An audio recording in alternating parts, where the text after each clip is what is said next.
Assalomu alaykum, qadrli obunachilar, tomoshabinlar va qiziquvchan ilm shaydolari. Bugun biz sizlar bilan aslida juda ham qiziqarli bo'lgan, tajribalarga boy bo'lgan, hayotiy soha bo'lgan, biroq xotiralarimizda maktab davrlaridan qalin kitoblar, uzundan uzun formulalar bilan yodimizda qolgan o'sha fan, fizika fani haqida gaplashamiz. Men Anvarov Muhammad Rizo. Bu Anvarov fizika kanali. Unda boshlaylik. Eslatib o'taman, bugun men sizlarga hech qanday uzundan uzun formulalar va uzundan uzun ko'chirishga ta'riflar, gaplar yozib bermayman. Men gapiraman, sizlar tinglaysiz. Xuddi suhbatdosh singari gaplashamiz. Kelishdikmi? Unda mavzuyimizni boshlashimizdan oldin sizlarga 4 dona savol beraman. Demak, boshladik. Birinchi savolim: kamalak nega va qanday paydo bo'ladi? Ikkinchi savolim: avtobusda ketyapmiz. Avtobus birdan to'xtadi va biz oldinga qarab harakatlanamiz. Nega? Nega orqaga emas, nega o'ngga, chap tomonga emas? Uchinchi savolim: samolyotni ko'rganmiz, juda ulkan va og'ir. Shu og'ir jism, samolyot qanday qilib osmonda muallaq ucha oladi uzoq vaqt mobaynida? Keyingi savolimiz, ya'ni 4-savolimiz bu Titanik kinosini hammamiz ko'rganmiz, to'g'rimi? Unda Titanikda iceberg to'qnashib ketib, uriladi va cho'ktirib yuboradi iceberg Titanikni. Meni savolim shundan iboratki, shu iceberg muzdan tashkil topgan. Savol: muz nega suvning ustida suzadi, nega ostida emas? Bir qarashda bu savollar bir-biriga bog'liq emasdek tuyuladi. Lekin bu savollarning bariga bitta fan javob beradi. Bu fanning nomi fizikadir. Va biz bu sayohatni bugundan boshlaymiz. Bizni kuzatib boring. Yana davom etamiz. Rostini aytsam, ko'pchilik fizika fanini yoqtirmaydi. Sababi oddiy. Formulalar, dastlab formulalar yoziladi. F teng ma, V teng S taqsim T va shunga o'xshash formulalar. Ularni yodlang, masala ishlang, ko'chiring kabi izohlar beriladi, topshiriqlar beriladi. Lekin kamchilik odam quyidagi savollarni berib o'tadi. Nega? For example, F teng ma tenglamasini olaylik. Nega u shunday yozilgan? Nega aynan shunday? Nega F teng m kvadrat a emas? Nega F teng mv kvadrat taqsim 2 emas? Qiziqarli, to'g'rimi? Kim yaratgan o'zi bu formula? Yoki qayerlarda ishlaydi-ku, qayerlarda ishlamaydi formula? Bizning va mening hozir sizlarga beradigan darslarimning asosiy farqi ham shunda. Biz sizlar bilan formulalar shunchaki yozib ketmaymiz. Biz ularni tushunamiz, hayotga bog'laymiz va sizga nega kerakligi haqida ham gaplashib ketamiz. Ustoz, fizika fani o'zi nimaga kerak? Yo bo'lmasam, ustoz, fizika o'zi qachondan boshlangan? Qanday boshlangan o'zi fizika deb so'raydi. Men ularga quyidagi javoblarni berib ketaman. Tasavvur qiling, siz minglab yillar oldin yashaysiz. Tun va birdan osmon qorong'ulashib, qora bulutlar to'planib, chaqmoq chaqdi. Momakuldirak gumburladi. Yomg'ir yog'di.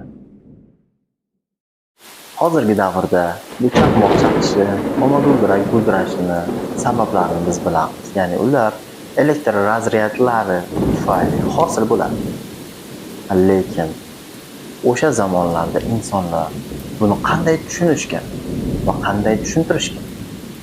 Masalan, Skandinav mifologiyasiga ko'ra, momakuldiroq bu momaguldirak yoki bu to'rning bolg'asining ovozi hisoblanadi. Shu joyda sizlarga qiziqarli savol. Hammamizga Marvel kinolaridan ham juda tanish bo'lgan chaqmoq ma'budi Thorning birinchi bolg'asining nomi nima edi? Izohlarda yozib ketishingiz mumkin. Davom etamiz. Va bundan tashqari boshqa odamlar, boshqa yerda yashaydigan odamlar o'sha zamonda ham o'zlarining miflarini yaratishgan, tarixlarini yozishgan, hikoyalarni yozishgan. Biroq ba'zi odamlar esa vaqtlar o'tib ko'r-ko'rona ishonishdan ko'ra bu hodisalarni kuzata boshlashgan. Savollar berishgan. Nega? Qanday qilib bu hodisa yuz beryapti? Tajribalar o'tkazishgan va hisob-kitoblar qilib ularni tekshirishgan. Va nihoyat tabiat qonunlarini tushuntirish uchun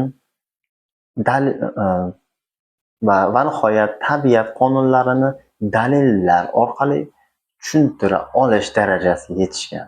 Va bu bilan ilm va texnologiya rivojlanib bordi. Shu bilan bir qatorda fizika fani ham tabiat qonunlarini tushuntiradigan fan bo'lib shakllanib bordi. Davom etamiz. Endi sizga bir savol beraman. Hozirgi zamonda hammamizda telefonlar, mobil telefonlarimiz bor, to'g'rimi? Shu telefonlar qanday ishlaydi? Shularning ichidagi proseslar, bo'layotgan jarayonlar qanday? Yokida yana bir savol, har birimiz uyimizda lampochka bor, to'g'rimi? Shu lampochkaga elektr tokini berdik va u o'zidan yorug'lik chiqardi. Nega? Nega elektr toki bersak, u o'zidan yorug'lik nuri chiqaryapti? Bundan tashqari, GPS haqida hammamiz bilamiz. GPS bu sizni turgan joyingizni aniqlab beradigan qurilma hisoblanadi. U qanday ishlaydi? Biz kun davomida ko'plab texnologiyalar bilan yuzlashamiz, lekin ularni qanday ishlashi, u yerdagi bo'layotgan jarayonlar haqida kamdan kam o'ylaymiz. Va shu qanday va qanaqa degan savollarga, qanday qilib ishlaydi degan savollarga javob beradigan fan bu fizika fanidir. Rasmiy izoh bilan yoki rasmiy ta'rif bilan aytadigan bo'lsak, fizika bu materiya, energiya, harakat va ularning o'zaro ta'sirini tavsiflovchi, o'rganuvchi fan hisoblanadi. Yokida o'sha maktab davridan, kitoblaridan esimizda qolgan ta'rifni aytadigan bo'lsak, bu fizika, tabiat va tabiat qonunlarini o'rganuvchi fandir. Lekin hozir bu ta'riflarni yodlamang. Siz darslarimiz mobaynida bu ta'rifdagi har bir so'zni shu darajada tushunasizki, ular sizga juda ham sodda bo'lib qoladi. Ishonavering. Endi tasavvur qiling. Demak, fizika bu tabiat qonunlarini o'rganuvchi fan bo'lsa, agar insonlar tabiat qonunlarini o'rganmay qo'ysa nima bo'ladi? O'rganishmaganda nima bo'lardi? Masalan, sizning qo'lingizdagi telefon bo'lmas edi. GPS yo'q bo'lardi. Faraz qiling, GPS yo'q bo'lsa, siz taksichiga qayerda ekanligingizni tushuntiryapsiz. Telefon qildida, "A, keldingizmi? Ha, keldim. Ha, keldim aka. Ha, qayerdasiz? Ha, bilmadim qayerdaligimni. Ko'chani boshida o'sam kerak edi. Ha, o'sha ko'chani boshidagi Abjal qassob bor-ku, ha. O'sha Abjal qassobni o'tgandan keyin 5 qator tol bor, 100 yillik chinor bor. O'shandan to'g'ri o'tasiz. Keyin chap qo'lga burilganingizda g'ishmat ko'r cho'loq bor. O'shaning yonidagi uy deysizmi? To'g'rimi? Shunday bo'lardi-da, GPS yo'q bo'lganda. Yokida samolyotlar hozirgidek uchmasdi, elektr bo'lmasdi. Elektr bo'lmadiganda bu elektr avtomobillar ishlab chiqarilmaydi yokida kechalari darslar qilmoqchi bo'lsangiz, ish qilmoqchi bo'lsangiz ham shamdan foydalangan bo'lar edingiz. To'g'ri, fizika bu qonunlarni o'zidan o'zi yaratmagan. Bu narsalar tabiatda avvaldan mavjud bo'lgan narsalar hisoblanadi. Fizika nima qilib berdi bizga?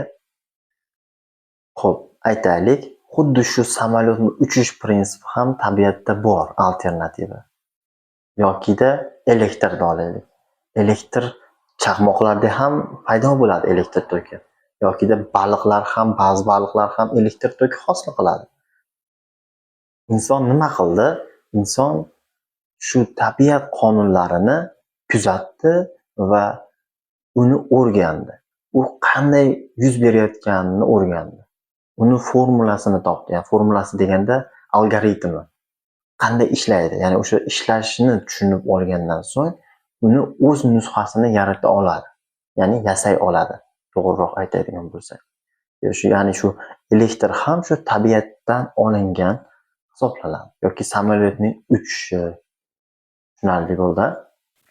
Biz kurslarimiz davomida, ya'ni bu darslarimiz mobaynida formulalarni qanday kelib chiqqani, uni tarixi, qaysi tajribalar orqali shu formulaga kelingani, qaysi olim qanday xatolar qilgani haqida, ular haqida ham gaplashamiz. Ya'ni bu fizika, bu formulalarni yodlash emas. Fizika bu formulalarni yodlashdan ham juda ham qiziqarli bo'lgan fan hisoblanadi. Tajribalar o'tkazamiz. Sizlarga tajribalarni ko'rsatib beraman. Xudo xohlasa, qiziqarli bo'lgan bo'lsa, kanalga obuna bo'ling, like bosing va ko'proq do'stlaringizga tarqatib qo'ying. Ko'rishguncha.